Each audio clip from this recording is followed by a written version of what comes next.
Mesdames et messieurs, chers amis, bonjour à tous. Cher monsieur Aliak, bonjour à vous.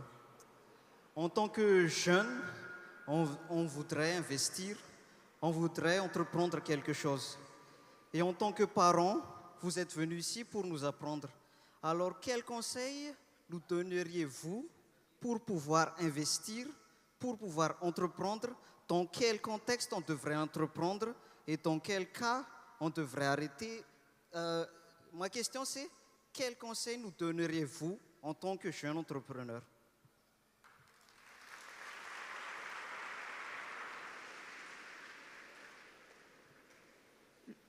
Je vous ai parlé au début de ma fille Aileen.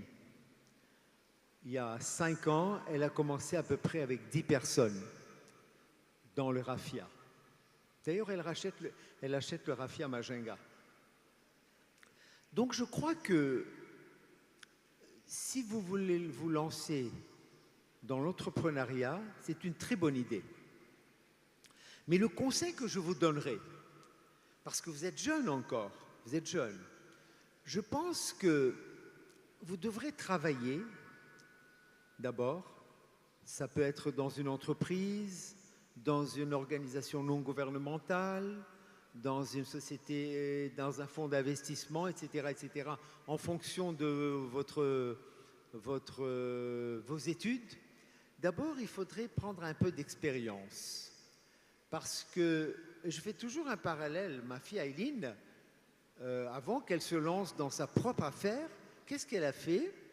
Elle a travaillé dans des entreprises de luxe ailleurs.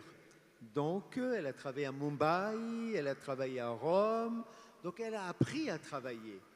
Donc, il faut d'abord apprendre et comprendre d'abord le travail. Mais pour faire cela, il faut savoir dans quel métier il faut y aller. Vous savez, aujourd'hui, il y a un métier qui est très porteur et je pense qu'il y a beaucoup à faire, c'est l'agroalimentaire. Et je ne sais pas si c'est votre formation, mais l'agroalimentaire, parce que nous avons dans notre pays beaucoup de ressources, des fruits, des légumes, on a beaucoup de potentiel. Donc je crois que c'est là qu'il faut réfléchir. Il faut peut-être travailler dans des sociétés qui font de la transformation.